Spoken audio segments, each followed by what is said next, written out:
Alright, so Vergil is, in my opinion, the biggest enigma in the Devil May Cry series. I'm going to be breaking down his character, analyzing his motivations, his character itself, and his goals.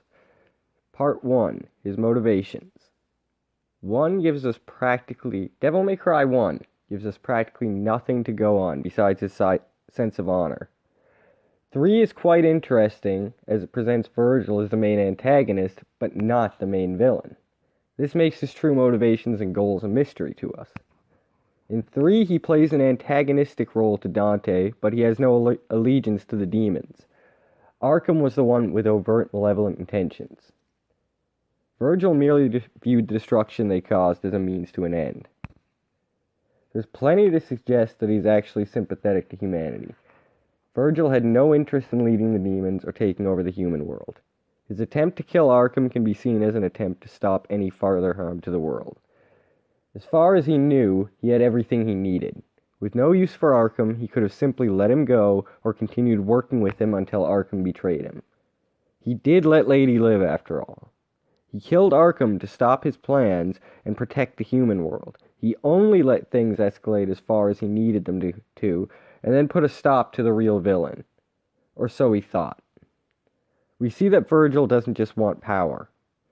He is desperate for it and willing to discard all but the last scrap of his humanity to do it.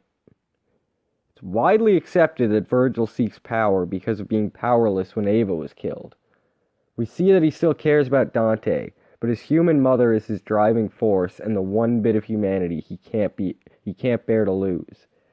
This will be important later.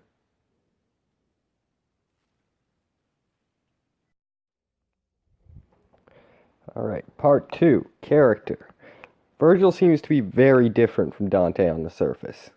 That's because he's trying too hard to separate himself from his twin. This is pretty common with real twins. Dante is a laid-back griefer who trolls his foes for shits and giggles. Vergil is a tryhard who gets off on his own superiority by crushing foes who have no chance against him. Dante's fighting style is unnecessary in its extravagance. Vergil's is unnecessary in his precision and perfectionist attitude. Dante doesn't need to drag fights on the way he does, and Vergil doesn't need anywhere near the level of skill he applies. Both attitudes can be said to be the twins overcompensating by trying too hard to be different. Dante refuses to accept his demonic heritage because demons disgust him. Vergil rejects his humanity because he sees them as weak and helpless. This does not mean he despises them, more that he pitied them. The game ends with Dante accepting his demonic heritage and the symbol of his father. Vergil rejects his humanity but desperately clutches onto the symbol of his mother. Vergil martyred his humanity in an attempt to gain power but couldn't let go entirely. The brothers are far more similar than either would like to admit. Dante likes to come off carefree, but he is a much deeper individual. Vergil likes to come off cold and detached when he is in fact driven by very human motivations. Both of them are very immature at this point. Both are scarred by the past and trying to compensate. Dante by treating everything like a joke, and Vergil by hardening his heart. Both things that young people do when they are emotionally suffering. I could make a case for both suffering from depression and PTSD, but I'd have to write out a script for that one first. Vergil is far more similar to Dante than he'd ever admit. He knows it, too. Everything in how Vergil presents himself is specifically to distance himself from Dante. His outfit contrasts in color and dress. Dante is casual to the point of trying too hard to look cool. Vergil is formal to the point of trying too hard to look refined. This shows in his fighting style. As I said, Vergil contrasts Dante's extravagance with sheer precision and skill, to a completely unnecessary degree, utilizing a stylized version of Aiajutsu. He even constantly slicks his hair back to avoid looking like Dante. All of this slips several times, when fighting Dante and when they team up against Arkham. His demeanor slips against Dante, showing the same aggressive attitude as Nero. Against Arkham, Vergil is noticeably hamming it up the entire time. His voice increases in volume and pomp when addressing Arkham, but stays quiet and refined when addressing Dante. He is clearly enjoying himself in a way that he tries so hard not to show otherwise. The smile during the jackpot seals it. He's just like Dante when he drops the act, just more aggressive and direct. In regards to him having a son, Vergil was young and unsure of his path. He went to Fortuna, presumably to learn more of Sparda. He meets a sect of humans who he actually approves of. Being young, it's not hard to imagine that his hormones got the best of him, or that it was his last night as a human before rejecting that part of his heritage, leaving an heir in case he falls, with the intention of his child being raised by a group that deifies Sparda and the role he played as a guardian. Of course, this is assuming Vergil had no idea that Sanctus was a madman.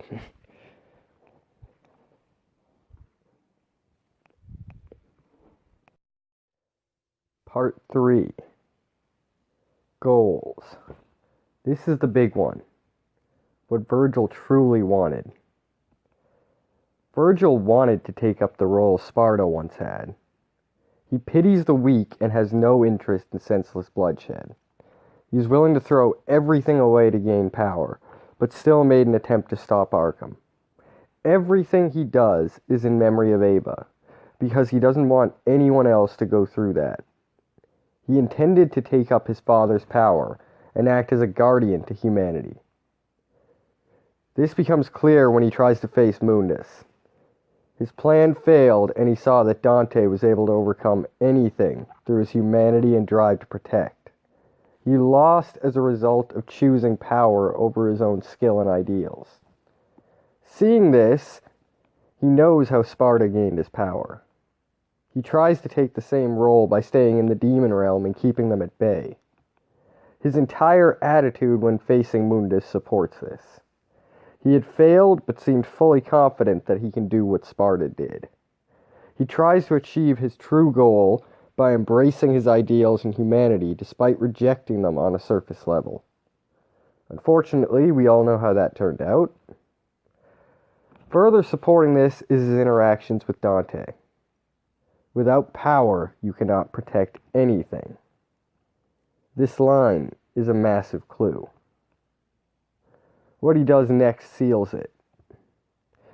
He first stabs Dante with Yamato and tries to walk away, while taking Rebellion.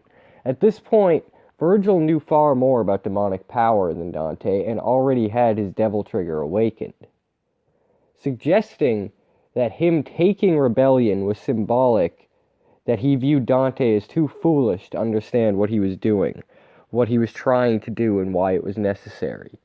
And so he took the weapon away from him if Dante was too foolish to put it to any good use, rather than let it go to waste. However, Dante struggles, which causes Vergil to stab him with Rebellion, and then leave it in, most likely fully aware of what would happen, suggesting that he decided that Dante was worthy and forcibly activated his power. In a way, Vergil succeeded here.